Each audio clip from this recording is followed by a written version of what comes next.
Սկզբից ես էլ շնորհակալություն հայտնեմ Տիկին Դոնարային այս հանդիպման համար։ Ուզում եմ ասել, որ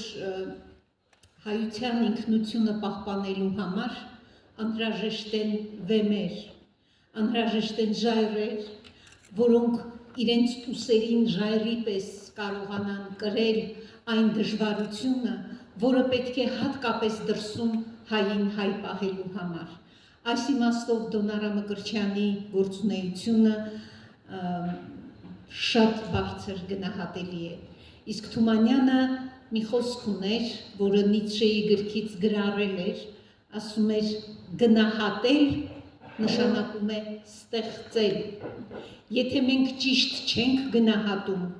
մենք վատ բան ենք ստեղծում, կապ չունի բարձր ցածր։ Եթե մենք ճիշտ ենք գնահատում, դա կլինի խրախուսելու թե հակառակ ձևով, ապա լավ բան է ստեղծվում։ Այս իմաստով շնորհակալություն ձեզ Տիկին Դոնարա, իսկ այժմ խոսենք Թումանյանի մասին, որը մեր ինքնության մասն է։ Քանի մի հայ գոյություն կունենա այս մոլորակի վրա, կլինի Թումանյանը։ Ես կարծում եմ, որ նույնիսկ մի հայ էլ չլինի, Թումանյանը դարձյալ կլինի, որովհետև նա ոչ միայն մեր ազգայինն է, այլ համամարտկային մեծություն է։ Թումանյանի մասին խոսելիս բազմաթիվ գնահատականներ են հնչել, որոնք երբեք չեն կորցնում իրենց արդիականությունը։ Օրինակ, Թումանյանը մեր հանապազօրյա հացն է, Թումանյանը մեր լավաշ հացն է։ Մենք շատ հացեր կարող ենք ունենալ, բայց Թումանյանը հենց մեր լավաշ հացն է։ Թումանյանը նա է, ումից մենք անվերջ վերցնում ենք մեր հոգևոր ռեսուրսները։ Թումանյանը նա է, որ արժանացել է ամենօրյա դիմումի։ Այսինքն, ինչ խնդիր մենք ունենում ենք, ես հիշում եմ մի անգամ ազգային ժողովում ղեկավարներից մեկ ասեց, այլևս Թումանյանի անունը չտաք այս ամբիոնից, այսինքն թե ընդդիմությունն է բերում որպես նրան վահան, թե հակառակ կողմը, այսինքն Թումանյանը ամենուր է, նա ազգային է եւ նա կա հայի արյան բաղադրության մեջ անկախ նրանից, նա նույնիսկ Թումանյան կարդացել է թե ոչ։ Իբրև օրինակ բերեմ, գիտեք մի ժամանակ երբ շատ էին կարդում, ժողովրդի մեջ տարածված էր, որ այս երեխան շատ է կարդում, երևի կխենթանա, ավելի լավ է քիչ կարդա։ Դա երբ Սևակը մանուկ էր, այդ շրջանն էր։ Երբ Սևակը անվերջ կարդում էր, նրա մայրը անգրագետ կին էր։ Ասում է տղաս, նախ մի կարդա, կխենթանաս, եւ հետո էլ ասում է, գիտես, եթե այդքան շատ կարդում ես, գոնե այն գիքորը գրողի պես մարդ դառնաս։ Այսինքն չգիտի Թումանյանն ով է, չգիտի Թումանյանի անունը, նա անանուն է, որովհետև մենք բոլորս ենք Թումանյանի մեջ ամփոփված է հայ ժողովրդի հազարամյակների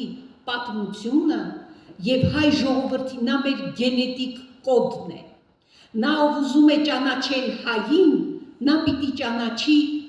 Թումանյանին, ճանաչելով Թումանյանին, նա կհասկանա հայի տեսակը։ Եվ գիտեք ինչն է հետաքրքիր, որ օտար հայացքն է այս գաղափարը բերել մեր գրականագիտության մեջ։ Դա եղել է Վալերի Բրյուսովը։ Նա ասաց, Թումանյանը ինքը Հայաստանն է։ Եվ այսպես շարունակվեց միշտ։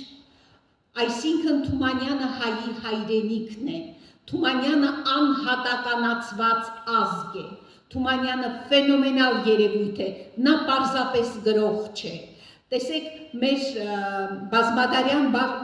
պատմության մեջ գրականության մենք շատ մեծ գրողներ ունենք եւ այստեղ ոչ թե խնդիրը մեկի ավելի մեծ լինելու կամ ավելի փոքր լինելու մասին է, այլ նրանց ազգային, նրանց հանճարի ազգային որակի մասին է խնդիրը։ Այդպես մենք 4 անուն կարող ենք ընդամենը առանձնացնել մեր մշակույթի պատմության մեջ։ Մեսրոպ Մաշտոց, որը մեզ տվեց գրեր, հետևաբար ինքնություն, Խորենացի, որը մեզ տվեց պատմություն, որը մենք մեր թիկունքում զգում ենք եւ պետք է արժանի լինենք այդ պատմությանը, նարեկացի, որը հայի աղաչանքը, հայի աղոթքը հասցրեց Աստծուն եւ իր համամարտկային էությամբ ապացուցեց աշխարհին, որ հայը մարդկության անբաժանելի մի մասն է, եւ Թումանյան, որը ազգի մարդու տեսակի ներդաշնակ միասնության արտահայտությունն է։ Դրա համար ես չէ, օտարները նրան անվանել են հայոց հանրագիտարան։ Մեծ դերասան Սոս Սարգսյանը ասում էր, դեռևս չի գրվել հայոց սահմանադրությունը, եթե Թումանյանով չգրվի այդ սահմանադրությունը, ոչ մի սահմանադրություն հայկական չի լինի։ Այդպիսին էր օրենքներ ստեղծող ու նաև խախտող Հովհաննես Թումանյանը, որը չեմ ուզում կենսագրությունը կարծում եմ շատերդ գիտեք,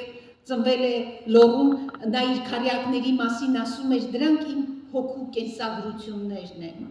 Քարյակներում է ասում, որ իմ կնունքին երկինքը ժամ, արևը ջահ սրբազան, ծիածանը նարոտ եղավ, ամենքի սերն ավազան, սարը եղավ կնքահայրս, ցողը մեռոն կենսավետ ու կնքովս նա ինքն եղավ, որ սահմանեց ինձ պոետ։ Թումանյանը իր կյանքի գրեթե բոլոր հատվածներում զգացել է իր եւ երկնքի, իր եւ Աստծո, իր եւ տիեզերքի ներդաշնակ միասնությունը, ինչպես ինքն էր ասում, տիեզերքում մի ճամփորդ է իմ հոգին, այդպես էլ մնացել է, այդպես էլ մեզ հետևում է տիեզերքից եւ տեսնում է, թե մենք ինչ ենք անում։ Թումանյանը այն հազվագյուտ գրողներից է, որոնք մեզ ուղեկցում են մանկությունից, դեռևս օրորոցից, մինչև խործերություն։ Ոչ մի երեխա չի կարող հիշել, թե ինքը առաջին անգամ երբ առնչվեց Թումանյանին, երբ լսեց շունն ու կատուն կամ չարի վերջը, չի կարող, որովհետև դա շատ վաղուց է եղել, երբ նրա հիշողությունը դեռ չկար, բայց նրա արյան բաղադրության մեջ արդեն կար Թումանյանը։ Հրանտ Մաթևոսյանը մի առիթով երբ հարցնում են, որքան մեծ է Թումանյանը, ասում է, ես չեմ կարող այդքան դժվար հարցի պատասխանել, նա այնքան մեծ է, որ ես նրա մեջ եմ, ինչպես կարող եմ լինելով նրա մեջ պատկերացնել նրա մեծությունը։ Թումանյանով մենք կանք, առանց Թումանյանի մենք պարզապես չկանք։ Այժմ ես ուզում եմ Թումանյանի բնավորության եւ գործունեության մի քանի գծերին անդրադառնալ, պարզապես նրա կերպարն ամբողջացնելու համար, եթե շատ կխոսեմ կզգուշացնեք, որ ավարտեմ։ Ուրեմն տեսեք, Թումանյանը խորհրդանիշ է, սիմվոլ է, խորհրդանիշ, տարբեր երևույթների։ Ես ասացի, նրան սովորական չափումներով մոտենալ, խոսել նրա մասին որպես սովորական գրողի անհնար է, որովհետև թե իբրև մարդու տեսակ, թե իբրև բանաստեղծի տեսակ, գեղարվեստագետի, արտակարգ հազվագյուտ է եւ արտակարգ բացառիկ է։ Ինչու՞։ Տեսեք, նա մեզ նախ բարության խորհրդանիշ է։ Թումանյանը այնքան բարի էր, որպես անձնավորություն, որպես անհատ։ Պարոնյանը քաղաքավարության համար էր ասում, այս քաղաքավարութեն են էշություն գելնեգոր։ Թումանյանը այնքան բարի էր, որ այդ բարության զոհն էր։ Ասում էր, իմ սաղ խաթեքը խաթրից են եղել, ես խաթրի զոհ եմ։ Որպես օրինակ մի բան բերեմ, նախ որ ամբողջ ով կար չկար, Թիֆլիսում, Դսեղում, չգիտեմ Պոլսում, բոլորը գրում էին նամակ Թումանյանին, ասում էին ինձ փող տուր, ինձ աշխատանք տուր, ինձ չգիտեմ, թե Թումանյանը որտեղից պիտի տար, դա ոչ մեկին չէր հետաքրքրում, բայց երբ հայերն էին ասում, գուցե ինչ որտեղ հասկանալի է, բայց պահպանվել է մի նամակ, որ գրում է մի վրացի, Սովորական երիտասարդ մի վրացի, որը չի ճանաչում Թումանյանին, ասում է պարոն Օհանես, դուք ինձ չեք ճանաչում, ես ձեզ անծանոթ եմ, բայց գիտեք ես իմ վերարկուն մոռացել եմ Բաթումում, ցուրտ է, պիտի նստեմ գնամ փող չունեմ, խնդրում եմ ինձ համար տոմս արեք, հետո էլ մրսում եմ, ձեր հագուստներից ինձ տրամադրեք, մինչև կգնամ վերարկուս, այսինքն վրացի, Եվ նրան այնքան շատ էի սիրում վրացիները, երբ նա մի անգամ հայ-վրացական այդ ընդհարումների ժամանակ մտնում է Գեգեչկորու մոտ, նրանց իշխանությունների ղեկավարի, միասին իշխում են, այդ օրը մենշևիկները որոշել էին սպանել Գեգեչկորուն, եւ այնտեղ զենքերով սպասում են, որ պիտի սպանեն։ Մեկ էլ տեսնում են Գեգեչկորու հետ իջնում է Հովհաննես Թումանյանը, վրացիները,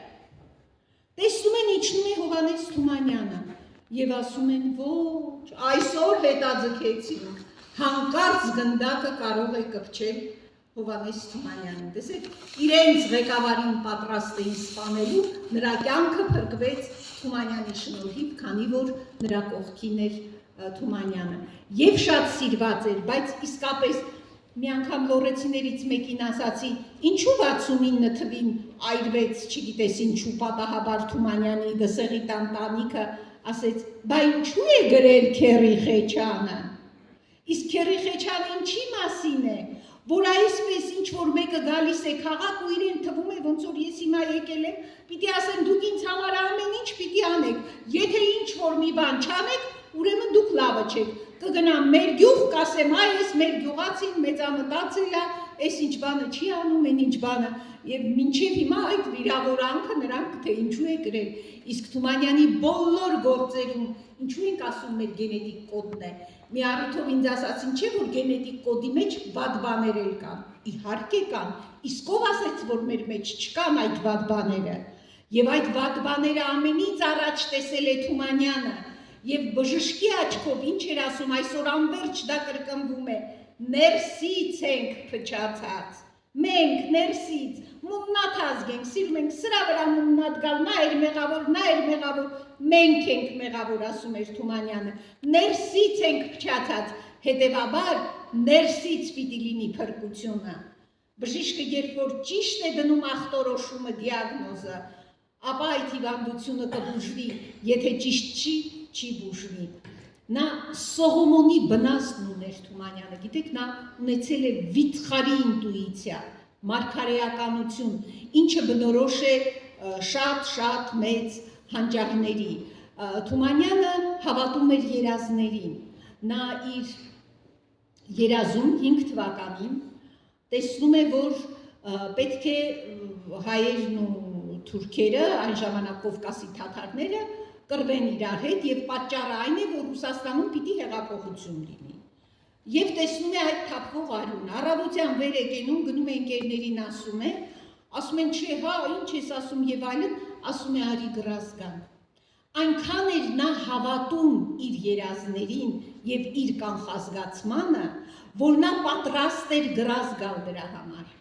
15 թվականի Եղեռնից առաջ Թումանյանը երազում տեսնում է այդ բոլոր պատկերները, Եղեռնի սահմռկեցուցիչ պատկերները, ինչ որ հետագայում իր աչքերով տեսավ։ Եվ բանաստեղծություն է գրում, հետո ասում է, չի կարելի որպես վատ կանխագուշակում տալ տպագրության, գնում է, տալիս է, հետո գնում հետ է վերցնում, որ այդ բանաստեղծությունը չտպագրվի, չնայած այսօր այն մնացել է եւ վկայությունն է, թե ինչպես էր նա կանխազգում։ Պետերբուրգի բանտում այստեղ գիտեք Թումանյանը նստել է Պետրոպավլովյան բանտում, չէ, Պետրոպավլովյան չէ, Կալանատանն է նստել Պետերբուրգի եւ երբ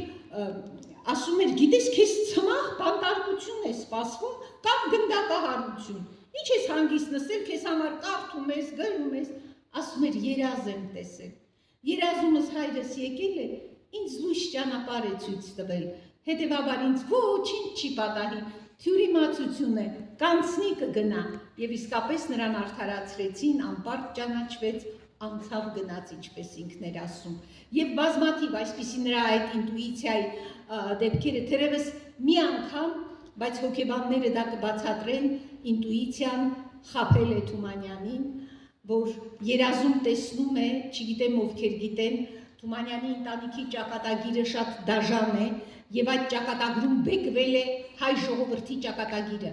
Թումանյանի ընտանիքի պատմությունը դա մանրանկարն է հայ ժողովրդի պատմության։ Նա 4 տղա ուներ, 6 աղջիկ։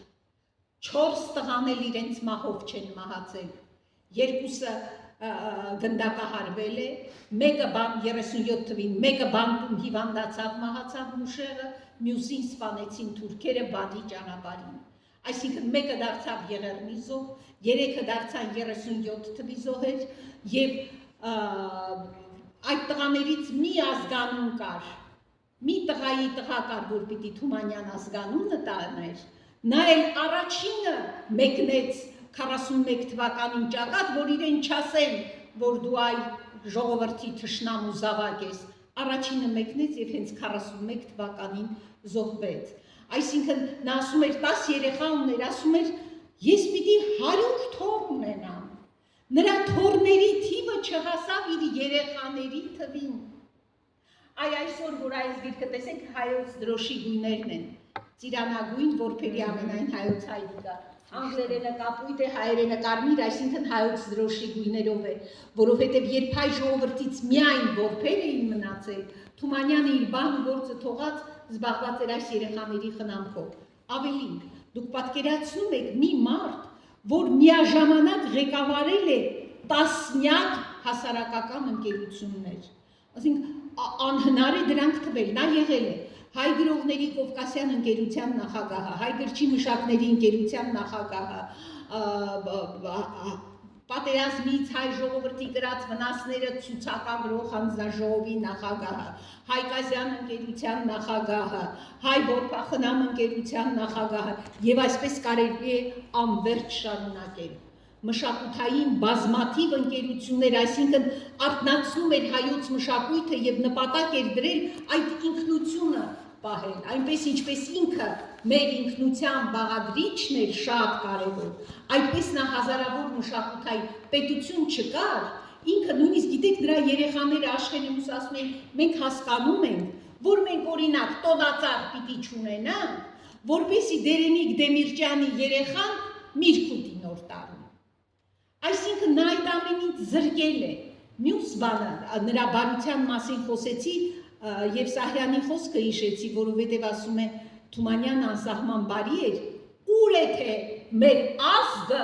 այդքան բարություն ունենար։ Այսինքն մի մարդու բարությունը շատ ավելին էր, քան ամբողջ ազգինը միասին վերցրած։ Իսկ մյուսը դա այն է, որ Թումանյանը խորհրդանիշ էր զոհաբերության։ Նա զոհաբերության խորհրդանիշ էր։ Օրինակ Նժդեհը ասում էր զոհաբերվիր, զոհաբերվիր լուսափայլ ժպիտը դեմքիդ եւ դու կդառնաս մարդ Աստված, դու կդառնաս Աստված, այդպես ասում էր Նժդեհը։ Թումանյանը այդ որակի զոհաբերություն ուներ։ Տեսեք, նա 15 թվին ես ընդամենը 4 նախադասությամբ ասեմ, թե Թումանյանը քանի անգամ իր կյանքը վտանգի է ենթարկել եւ կարող էր պարզապես չլինել, եթե նախախնամությունը նրա կյանքը չփրկեր։ Ընդամենը 19 տարեկան էր Թիֆլիսում, եւ էդ էլ որ ասում եմ անդադ փողոց էին ուզում, Թումանյանը որ եկավ Թիֆլիս մի տարի հետո 57 պարտատեր ուներ, երբ մահացավ, նրա կնոջ առջև դրվեցին 60 պարտատիրոջ ցուցակ, որոնց նա պարտք էր, որոնց այդ գումարը պիտի, այսինքն այդպես չի, որ ինքը ունևոր էր եւ պիտի հասներ ինչ-որ նյութապես, բայց նրանք գիտեք ինչ էին ասում էին օրինակ, հարուստները քեզ սիրում են, գնա իրենցից մեզ համար փող ուզի, ասում էր հարուստները ինձ սիրում են, որովհետեւ ես նրանցից փող չեմ ուզում, որ ուզեմ հաստատ չեմ սիրի։ Մի խոսքով, եւ ահա Թումանյանը 19 թվին ընտանիքը գումար է ուղարկում հայրը, որ ցուրտ է Թիֆլիսում վերարգու առնի իր համար, որ չմրսի։ Տանում է այդ վերարգուն, ասում է ինձ պետք չի, վերարգու առնում եմ, կարող եմ եւ մրսել։ Տանում է այդ գումարով զենք է առնում։ Այն ժամանակ դեռ նա ռոմանտիկ պատկերացումներ ուներ, թե ինչպես կարելի է Արևմտյան Հայաստանը ազատագրել, զենք է առնում եւ 4 տղայով, այդ թվում հայտնի ազգային ազատագրական պայքարի հերոսներից Ալեքսանդր Գոլոշյանի հետ, պիտի գնային Արևմտյան Հայաստանը ազատելու 4 հոգով։ Բայց հիվանդանում է, նոր էր նշանվել, հիվանդանում է, այնքան վատ վիճակում էր, որ նրան տեղափոխում են դսեղ, միշտ թոքերը թույլ է եղել, որ բուժվի եւ պատահականությամբ չի գնում, 3-ն էլ զոհվում են ճանապարհին, այսինքն եթե Թումանյանը գնար, նրանց հետ կզոհվեր։ 5-ից 6 թվականներին, երբ նա ասում էր, որ իմիջիայլոց խորհրդային տարիներին շատ սխալ, այսինքն միակողմանի, ոչ թե սխալ, Թումանյանը իսկապես սպիտակ դրոշով է եկել, եւ դա ուրանալ հնարավոր չէ, բայց սպիտակ դրոշով որպես հաշտության, ոչ որպես հանձնվելու, սպիտակ դրոշը նաեւ հանձնվելու դրոշ է։ Նա 2 դրոշով էր գնում, սպիտակ եւ կարմիր, ավելին, տեսեք, բանաստեղծը չպետք է զբաղվի զենքով, զորքով, կաթողիկոսը առավել եւս։ 5 թվականին Թումանյանը դիմում է Խրիմյան հայրիկին, ասում է առանց ուժի մենք այս արյունահեղությունը դադարեցնել չենք կարող։ Խրիմյան հայրիկը ասում է աչքիս վրա, գնում է ռուսական զորքի պետի հետ խոսում եւ Սևերսկի գունդը ուղարկում են Ալեքսանդրապոլ, որտեղից Թումանյանը վերցնում է այդ զորքը, այդ գունդը եւ տանում է Լոռի եւ դրա շնորհիվ նաեւ կարողանում է այնտեղ դադարեցնել հայ-թաթարական այդ կռիվները եւ նրա անունով երդվում էին ոչ միայն հայերը, այլև թուրքերը։ Շատ հետաքրքիր դրվագներ կան, որոնք պարզապես կարելի է ոնց որ նկարել, ինչ որ կերպարվեստի գործ դարձնել։ Երբ օրինակ բարձրանում են հաշտություն կնքելու, մեկ էլ թուրքական այդ բանից գալիս են կրակոցներ։ Բոլորը ովքեր դրան ուղեկցում էին, այսպես հետ են քաշվում։ Ինքը միայնակ ձիու վրա, առանց վախենալու, ասում է մտածեցի, որ կամ պատահական կրակոցներ են, որտեղ իրենց էր պետք այդ հաշտությունը, կամ էլ մեզ ստուգում են, մենք զենքով ենք գնում, թե առանց զենք։ Ու այսպես առանց, բոլոր ասում են հետ արի, կմեռնի, չի ասում, նախ մահվանը այսպես էր վերաբերում, ասում էր ինչ անենք, ասենք թե կսպանեն, ասում էր ես կմեռնեմ, ինձ վրա կերքեն, կազատվեմ չեմ մեռնի, ես կերքեմ, ու այսպես ասում էր կհեշտանա կյանքն էլ, ու ամբողջ կյանքում այդ կենսախնդությունը, այդ ուրախ ապրելու փիլիսոփայությունը, որ կար նրա մեջ, մշտապես ամենտեղ արտահայտվում էր։ Եվ այդպես իսկապես ոչ թե պատահական էր, այլ ստուգող կրակոցներ էին, անցնում էր, հաշտությունը կնքվում էր, նա իսկապես փրկում էր օրինակ այն բոլոր թուրքերին, որոնց տունը հանկարծ որևէ հայ կփորձեր վախից գնացել էին թալանել, չէր թողնում, դրա դեմն էր առնում, ասում էր 1000 տարիներով իրար կողք ապրել են, պիտի ապրեն, ուրեմն պիտի հաշտություն լինի, բայց այդ հաշտությունը, ինչպես ասում են, արժանապատիվ հաշտություն էր եւ դրա համար Թումանյանին գնահատում էին բոլոր ազգերը եւ սիրում էին բոլոր ազգերը շրջապատի։ Թումանյանի մյուս հաջորդը Թումանյանը 14-15 թվին, որ գեղարվեստագետը, գրողը կգնար Եղեռնի ճանապարհներով։ Թումանյանը 2 անգամ այդ նա Եղեռնի ցեղասպանության ոչ միայն ականատեսն է, այլև վերապրողը։ Եվ 14 թվին, եւ 15 թվին Թումանյանը գնաց Արևմտյան Հայաստան, Բայազետով հասավ մինչև Վան, եւ գիտեք, առաջինը 14 թվին դեկտեմբերին գնաց, շատ ցուրտ էր, ասացի նրա թոքերը հիվանդ էր, նա կարող էր պարզապես հիվանդանալ եւ էլ չլիներ, եթե չունենար մեքենասներ, բայց բացի այդ սառույց էր, ուխտերով էին զենքերը տեղափոխում, քանի անգամ սահում է, ճահիճի մեջ է քիչ էր մնում ընկներ այդ սառույցի հետևանքով, մի խոսքով մի կերպ հետ են գալիս, իսկ ինչ է տեսնում ճանապարհին չասեմ, որը հետագայում նրա համար դառնում է եւ հոդվածի հրապարակախոսական նյութ, որը կոչվում է ավերակների ու դիակների աշխարհում, այսինքն նա քայլում էր ավերակների ու դիակների աշխարհում, եւ ինչն էր բանաստեղծին սարսափեցնում, ասում է մտանք մի գյուղ, օրինակ Տիրամորիկ, ասում է օջորքից բոլոր տղամարդկանց գլուխները կախած, ստեղծագործական մոտեցում էր ինչպես վերացնեն, Այնուհետև մի ուրիշ գյուղ է գնում։ Այդ գյուղում ասում է մարդկանց աղիքներով ֆուտբոլ էի խաղացել։ Մեկ ուրիշ գյուղում էլ ավելի սոսկալի բաներ է տեսնում, ես հիմա չեմ ուզում դրանք ասեմ, բայց ինքը գրել է մեկ առ մեկ, պատկերացրեք ինչ է ապրել մանկագիր, բանաստեղծ, միայն գեղեցիկով ապրող բանաստեղծ այդ ամենը տեսնելով։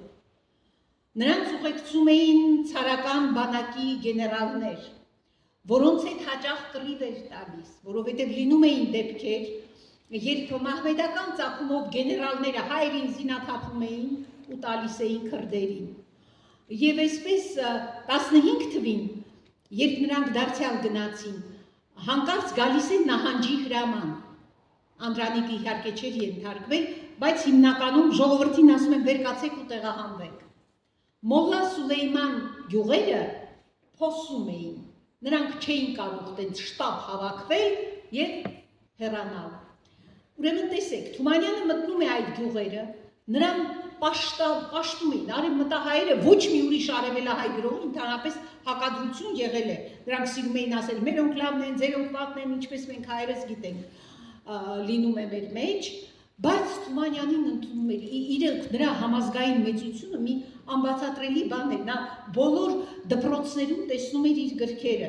իսկ բանում, ինչպես նոր ասվեց հին օրհնության այդ խոսքերը, պարտադիր էր վերջին զանգին հին օրհնությունը արտասանելը, այդ ապրեք երեխեք, բայց մեզ պես չապրեք, նրանց վերջին զանգի պարտադիր ծրագրում էր, ու կապ չունի մենք այսօր կարող է շատ լավ ապրենք, ամեն ինչ հրաշք է, միևնույն է, ամեն սերունդ իր երեխային այն հաջորդ սերնդին կամենում է ավելի լավը, այսա ընդհանրացման այն ուժն է, որ Թումանյանի յուրաքանչյուր ստեղծագործության մեջ կա, տեսեք, մեկը անարժան ձևով մի տեղ է գրավում, ասում են սա Քաչ Նազարն է, մեկը ձախողակ է, ասում են ձախորդ Փանոսն է, մեկը մեր հայի բնավորությունն է, սենց որ լինի, բա հետո նենց կլինի, բա հետո նենց կլինի, բա հետո ասում են հերիքակի կոսություն անես, այսինքն յուրաքանչյուր կերպար, որ Թումանյանը ստեղծում է,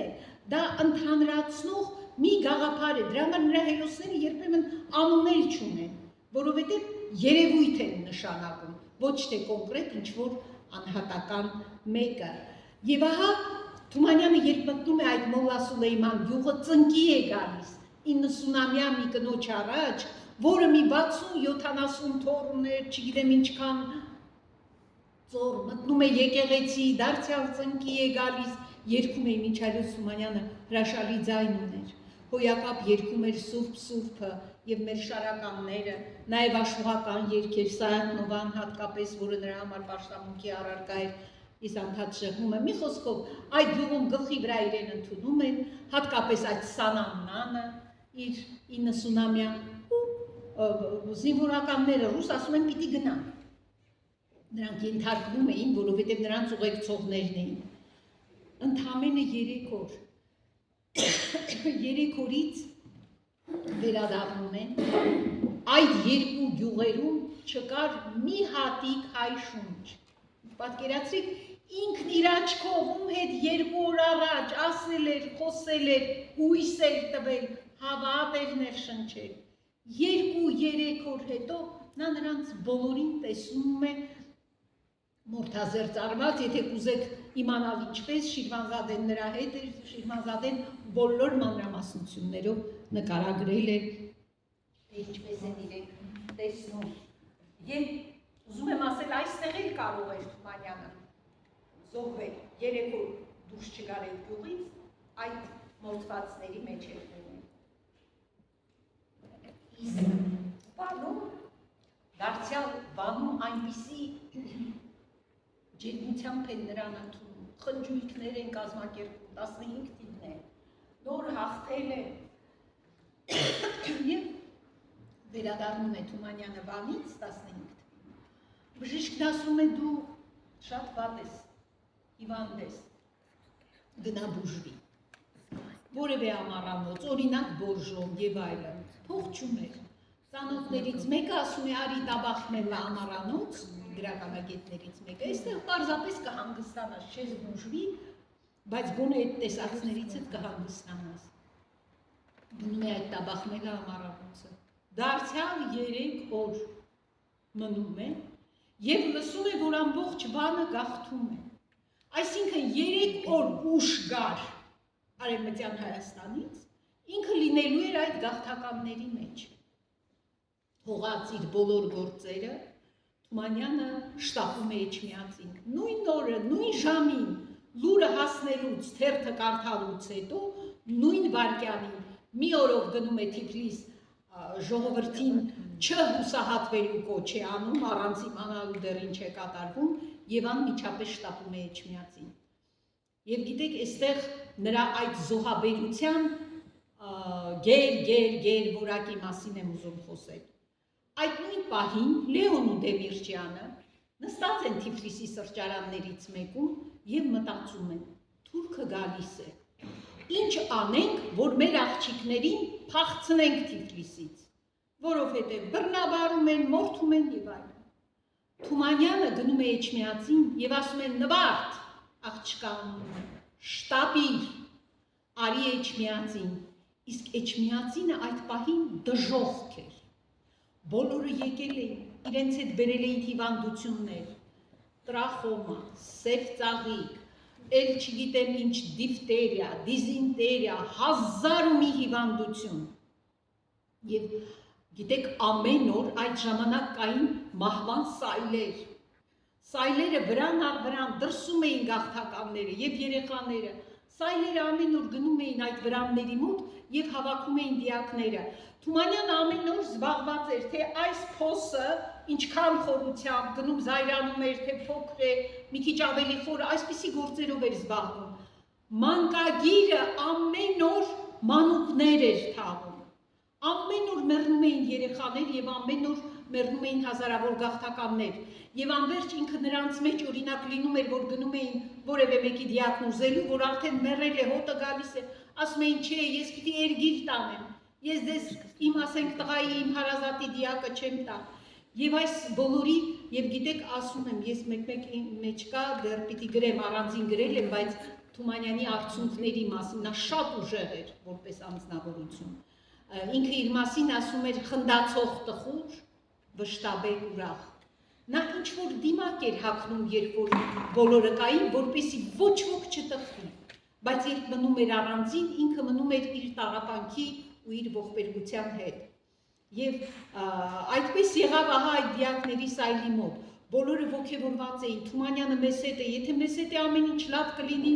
այս որբերներ կլավանան, ամեն ինչ լավ կլինի, բայց հանկարծ բուժքույրերից մեկը տեսնում է, որ այդ դիակների սայլի մոտ արցունք գնաց Թումանյանի աչքից, և նա վազելով սկսում է հեկեկալ, քիչ է մնում ուշ կգնա, Թումանյանը զգում է, թե ինչ սխալ է գործել, վազում գրկում է այդ աղջկան և ինչ է մխիթարում, ասում է աղջիկ ջան, ոչինչ, չէ որ ասում է, սրանք բախտավոր են այնքան, որ հայ հողի մեջ տեղ են գտնում, քանի կան այնքան անթաղ մնացած։ Եվ մյուս անգամ, տեսեք, Թումանյանը իրավաբանական տերմինով ասած, միշտ դեպքի վայրում էր, որտեղ դժվար էր, որտեղ բոլորը վախենում էին գնալ, որտեղ խուսափում էին, Թումանյանը միշտ այնտեղ ասեցի, խոսքս կիսատ թողեցի, նա իր աղջկան պահում է իր կողքը, իսկ այդ բուժքույրերից շատերը մահացան, չէ որ ամբողջը վարակիչ հիվանդություններ են, և հանկարծ ասում են պետք է փակեն Էջմիածինը, որպեսզի այդ վարակը չտարածվի Հայաստանի մյուս մասերը։ Կային 145 կրծքեր երեխաներ, որոնց կերակրող չկար և որոնց պահող չկար Էջմիածնում։ Ես մինչև հիմա ապշում եմ, թե ինչպես է Թումանյանը միայն նվարդի հետ, մի քանի կարգով իր աղջկա հետ այդ 145 մանկահասակ դեռ մի տարեկանը չլրացած երեխաներին Էջմիածնից հանել ու տարել Երևան։ Նա փրկել է այդ երեխաների կյանքը, որովհետև իսկ մյուս որբանոցներում Էջմիածնի որբանոցը կոչվում էր մի տեսակ որբանոցների որբանոց։ Բոլորը գալիս էին նախ այնտեղ, հետո այնտեղից նրանց ցրում էին աշխարհի Կովկասի տարբեր մասեր, ասենք Երևան, Բաքու, Թիֆլիս, այնտեղից եւ այդ բոլոր գործերով զբաղվում էր Թումանյանը։ Եվ ես ձեզ ասեմ, քանի կյանքեր է փրկել այդ բանաստեղծը մեր, Օրինակ, նա փրկել է Կարեն Սերոփի Դեմիրճյանի կյանքը, որը դեռ չէր ծնվել, որովհետև փրկել է նրա մորը։ Նա փրկել է Էդվարդ Միրզոյանին, որովհետև փրկել է նրա հղի մորը։ Այսինքն ավելին իբր իր 10 երեխան քիչ էր, նա որոշ որբերի տարել է իր տանը պահել է, դրանց թվում էր Կարեն Սերոփի Դեմիրճյանի մայրը։ Եվ հենց նա է պատմում, թե ինչպես բազմաթիվ որբ երեխաների կնքահայր է դարձել, որոնց համար հույս ու հավատ էր պարզապես նրա հետ շփվելը։ Եվ երբ Ղարաքիլիսայի ճակատամարտն էր,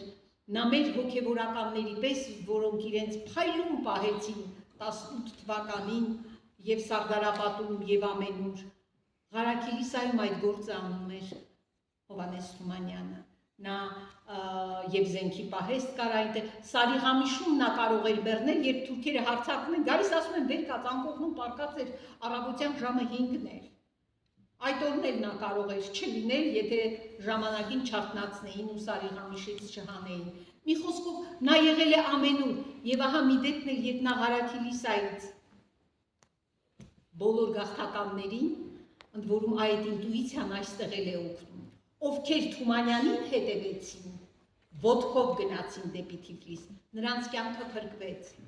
ովքեր որ փորձեցին երկաթուղով գնալ, որն այդ պահին գերմանացիների ձեռքն էր, բայց անմիջապես տվեցին հետո թուրքերին, ասին մենք դաշնակիցներ ենք,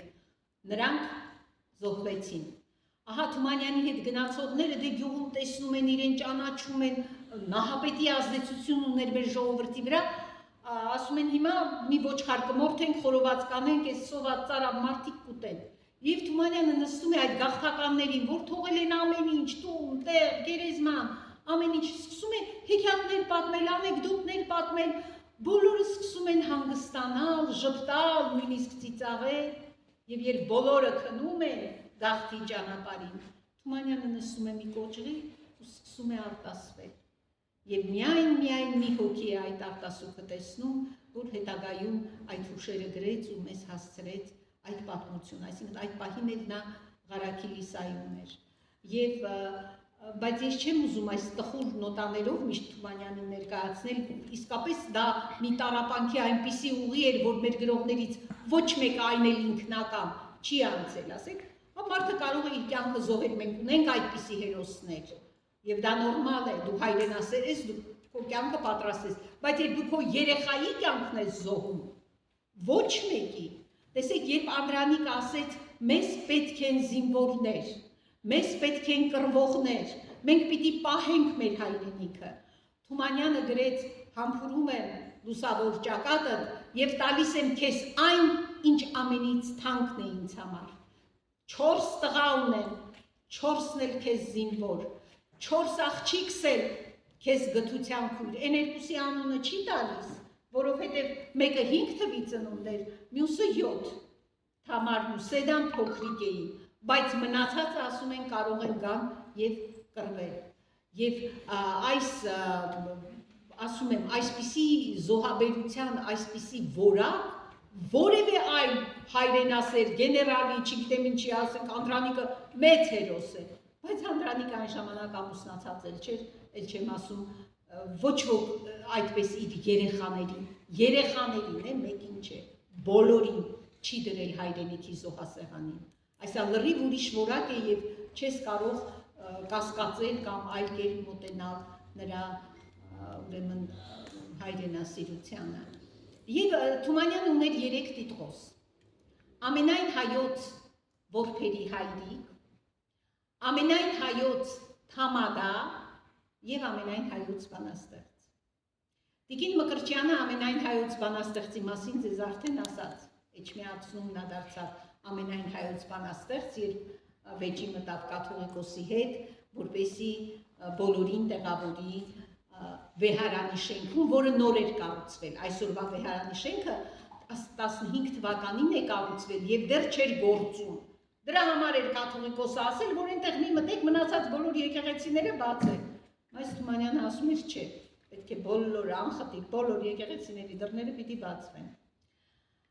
Նա ամենայն հայոց թամադա էր, որովհետև նա գտնում էր, ասում էր, հաշվիր, այս իմաստով նա շատ պարսից գրողների այդ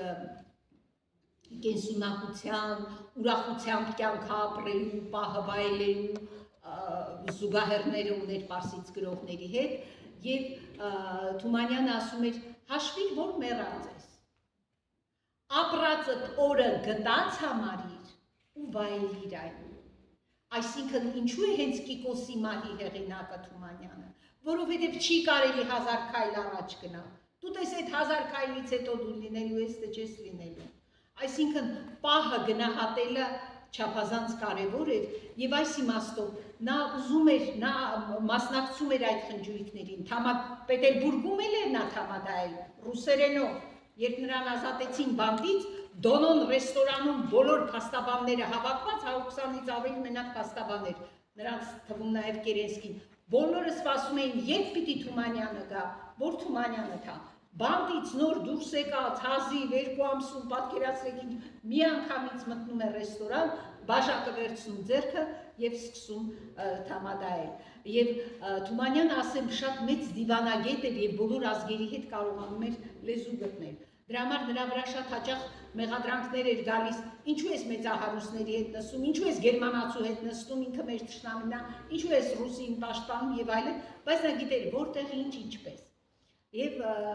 նրա կենացներից մի երկուսը ասեմ ու փորձենք ավարտել ուրեմն երբ ցարերը իհարկե դա էլ էր մտածում որ ընդհանրապես նեղանալ պետք չի որևէ ազգի յուրաքանչյուր ազգի շահն է պաշտպանում եւ բազմիցս ասվում էր որ պետք է Հայաստանը առանց հայերի այսինքն հայերի ինքնավարություն պահանջել այն ժամանակ էլ խնդիր էր Եվ հիմա մեր մտքում կար, բայց մենք ուզում էինք, միշտ ուզել ենք, անկախություն, ինքնավարություն եւ այլն։ Հիմա նստած են ռուս ներկայացուցիչները, կառավարության նահանգապետերի հետ շատ մոտիկ է եղել միջայլոց 5-ից 6 թվականներին, որպիսի ռուս նահանգապետը կամ գավառապետը շարժվեր լորիով, նրանք Թումանյանին ասում էին մեր ճանապարհը ապահովի, որ երկու կողմից որևէ բան չպատահի։ Այդքան այդ շրջանը նրա կյանքի կոչվում է գեներալ գուբերնատորության շրջան եւ շատ լավ հարաբերությունների մեջ էին եւ ուրեմն նստած կենաց են խմում կենաց է բարձրացնում ասում է մի քրդի կնիկ մարդու վրա լացել մարդը մեռել է քրդի կնիկը լացավ ասում է վայ քո արծաթափատ թրին մատաղ քո են զարվար հագուստին մատաղ Դու քո չգիտեմ ես ինչ նժուգին ես հարևան կանայք ասում են այո սրա մարդը աղքատ մարդ էր ոչ տենց թուր ուներ ոչ տենց հագուստ ուներ այդ էլ ասում են ինչ ես խափում ասում են քո մարդը չուներ այդ բոլորը դու գիտեմ է ասում է չուներ բայց մտքին կար այսինքն ինչ որ բան չկար բայց կամ ասենք մի Անդրանիկը երբ նստած էր, իսկ Անդրանիկը հաճախ է եղել նրանց տանը, շատ մտերիմ ընկերներ են եղել Թումանյանը եւ Անդրանիկը, եւ նույնիսկ 18 թվին նա լոռում էր, որի համար մինչեւ հիմա մեղադրում են թե ինչեր Անդրանիկը գնացել լոռու դսեղում նստել ինչ ես չերամ եւ այլն։ Եվ ահա երբ Անդրանիկի կենացը խմում են, ասում է հանկարծ շուննուկատուն են հիշում, այսօր եթե կուզենաք վերջում շուննուկատուն ռուսերենով կա մուլտֆիլմը կարող եք նայել, ասում է խմենք ասում է երկու բանի կենացը, մենք խմենք ասում է Անդրանիկի կենացը, մեկ էլ իմ շուննուկատվի կենացը, որովհետև շուննուկատուն նրա մանկական գործերից ամենից տարածվածներ, օրինակ ինքը ավելի չարի վերջն էր գնահատում եւ մի կաթիլ մեղր էլ չեմ ասում դա հանճարեղ գործ է, բայց երեխաները շատ էին սիրում շուննուկատուն, որ փողոցով քայլում էր, այն գրողը կրճատում էին, ասում էին շուննուկատուն եկավ, այսինքն շուննուկատուի գրողը եկավ, եւ ասում են խմենք, չգիտես ինչի ասում այս անասունները ինձ ավելի շատ են կպնում, էլի մուկիկի մահը, շուննուկատուն եւ այլն, մեկ էլ իմ շուննուկատվի կենացը, Անդրանիկը պատասխան կենացում ասում է, կանցնեն տարիներ, չի լինի Անդրանիկը, չի լինի նաեւ Հովհաննեսը բայց կլինի քո շուննուկատուն, ուրեմն արի խմենք քո շուննուկատվի կենացը ուրեմն Անդրանիկի ասելով շատ, ասենք մեկ ուրիշ այդպես գենացում սիրում էր զույգել, ասենք համախմբի գենացները նստած են, իր աղջիկ ուրեմն դեռևս այն ժամանակ օրիորդ Աշխենն է նստած եւ նստած են խմենք զույգ հոգեվոր զույգ բանաստեղծների գենացը Դերոյի եւ Աբոյի խմենք զույգ հրապարակախոսների զույգ լրագրողների բոլորը մտածում են իր աղջիկը մի հոգի է ոնց պիտի զույգի եւ հոգեվորական կար մի հոգի ասում են ոնց պիտի զույգի ասում են այժմ էլ խմենք զույգ կույսերի կենացը իմ աղջիկ օրիորդ Աշխենի եւ հոգեվորական այսինչի կենացը կամ մեկ այլ առիթով ասում են ընթերցողն է չէ կարևոր հիմա մենք գրադարանում ենք ում են պետք գրողները եթե չկա ընթերցող նայում եք տեսնում եք սեղանի շուրջը բոլորը գրողներ են նստած խմում են գրողների կենացը հանկարծ մի ընթերցող է գտնում ասում է օ կենաց է հասունացել հիմա խմում ենք ընթերցողի կենացը պատասխան կա չէ երբ ինչ-որ մեկի կենացը խմում են նա պիտի պատասխան տա սա վերարկենում ասում պարոն Օհանես ասում է, պարոն Թումանյան, կներեք, բայց ես էլ եմ գրող։ Ուրեմն պարզում է ասում է, հազիվ այսքանով մի ընթերցող գտանք են էլ կորցրեցինք անմիջապես։ Մի խոսքով եմ, որ ասում են աղը տեղը եւ ամեն ինչը եւ կամ նույն 5-6 թվերին գիշերվա ժամը 4-ին վեր է կենում։ Ասում է ծառալներին, ասում է գնա մի գեղի տղամարդկանց ասա թող բոլորը գան ստեղ ոչխար ենք մորթում, խորովածան ենք ուտենք։ Մարդիկ քնից վեր են կենում, գալիս են խնջույքի, գալիս են հաջորդ օրը պիտի գնան, այսօր գալիս են խնջույքի, ասում են լավ, այս ինչի Օհանես ես քշերվա կեսին կանչեցիր, կգնայինք, կհաղթեինք, կգայինք, նոր քեֆ կանենք, դու ասում որ գնանք, հաստատ գիտես, որ հետ են գալու, մեկս կգա, մեկս չի գա, քանի բոլորը ստեղ ենք, եկեք այսօր այս քեֆը անենք այս գիշերով, հաջորդ օրը նոր կգնանք Թուրքի դեմ, այսինքն և անսահմանբար և գիտեք ինչն է հետաքրքիր, ինչ կողմով էլ ներկայացնում ես, բայց այն, որ մեր մեջ կան դավաճաններ, միշտ եղել են, միշտ կլինեն, և ավելի շատ այդ մեծության վրա, որ քար են գցում, ճիշտ է, այդ քարերը նույնն է, ինչ որ Արարատի վրա ուղղված քարը, բայց եղել են ու թունավորել են կյանքը։ Դուք գիտեք, որ Թումանյանին դատարանում, Պետերբուրգի դատարանում, միայն մի մարդ է բացասական ցուցմունք տվել, դա եղել է հայը։ Եկել է Ռեզանովը ռուս, ասել է այս մարդը անմեղ է, հրաշալի բանաստեղծ է, եկել է թուրքը, ասել է շատ լավ բանաստեղծ է, մեզ հաշտեցրել է, մեզ չի կռվածրել, եկել է վրացին, եկել է հրյան, եւ եկել է հայը։ Եվ այս բոլոր վկաների մեջ միայն հայն է ասել, սրան անպայման կախաղան հանեք, աքսորեք Սիբիր եւ այլն։ Ինչու, որովհետև այդ մարդուն Թումանյանը ընդ որում երկու անգամ կյանքը փրկել էր, նա հանցագործ էր Շահվերդով անունով, նստել էր բանտ, ինչպես է լինում, բանտից հանում են, ասում են, լրտես են դարձնում, չէ, ասում են գնա եւ գրիր սրա դեմ նրա դեմ, եւ քանի որ Թումանյանը պայքարում էր բոլոր նրանց դեմ, ովքեր թալան էին անում, գողություն էին անում, կապ չունի հայեր, թուրքեր եւ այլն, կարգ ու կանոն էր հաստատել դսեղում, ասում եմ մի ուրիշ կարգի 5-ից 6 թվերին, եւ այս Շահվերդովը այդ հերիք չի, երկու անգամ փրկել էր այդ մարդու կյանքը, որովհետեւ այնքան վատն էր, որ դսեղցիները ուզում էին սպանել նրան, գող, խուլիգան, ավազակ, չէ, գնաց իր դեմ ցուցմունք տվեց, հետո էլ երկու անգամ չնայած կյանքը փրկել էր, հետո էլ եկավ դսեղ, Լեոն նստած էր տանը, եկավ տուն, Թումանյանը ընդունեց, Լեոն ասում է, մարդ գժվել ես, այնա քեզ ուղարկում էր կախաղան, ասում է, պատմությունը իր դատաստանը կանի, որ ասում է, դուշմանդ էլ դուրդ գա, թշնամիդ էլ, պիտի դուրդ բացես և պիտի ընդունես։ Մի խոսքով, ես չգիտեմ, որ ես երևի չափն անցա, ուրեմն, եկեք ավարտենք, ես ուզում եմ ասել, Թումանյանը լույս էր, վրացիներից մեկը մի կին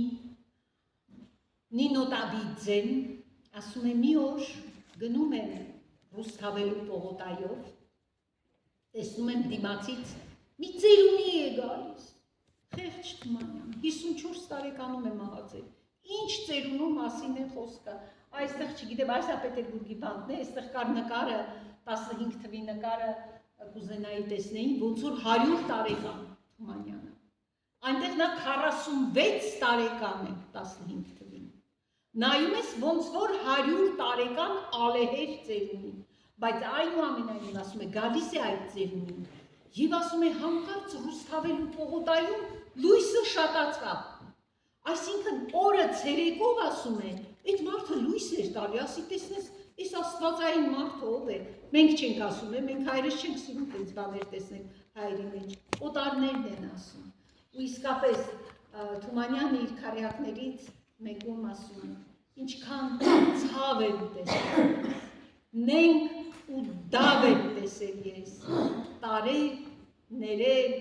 ու սիրել, վատը լավ եմ տեսել ես։ Այսինքն նրա այդ լավատեսությունը, գիտեք, նա որոշ բժիշկներ, հոգեբաններ, նրան համարում են նաև ամենայն հայոց հոգեբույժը։ Այնքան լավատեսություն կար, տեսեք, մահվան վերջին խոսքը, եթե հիշում եք, եղել է ղոչաղ կացեք։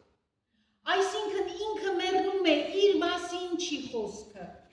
Խոսքը մնացողի մասին է, խոսքը ազգի մասին է, իր ընտանիքի մասին է, ղոչաղ կացեք, այսինքն լավ մնացեք, լավ ապրեք։ Ես ոչինչ, ես գնում եմ կարգն այդպես է, ասում են աշխարհում այնքան սիրելիներ կան, հոդվածներից մեկում ասում են, որ երևի այնտեղ ավելի լավ է, քան այստեղ, այս տառապանքների մեջ, ավելի լավ է գնամ այն իմ սիրելիների մոտ, ովքեր այսօր մեզ հետ չեն։ Մի խոսքով նրա այդ տողը լույս տալով եմ սպառվել, այդպես է ասում են, ով ուզում է լավ բան անի, նա պիտի էրվի, մինչև չերվես, մինչև չայրվես, լավ բան չես անի։ Դրա համար ասում է, ես լույս տալով եմ սպառվել, այո, սպառվել եմ, բայց միայն հայ ժողովրդին պատուհասած այդ հրդեհներում լույս տալով է սպառվել Հովհաննես Թումանյանը։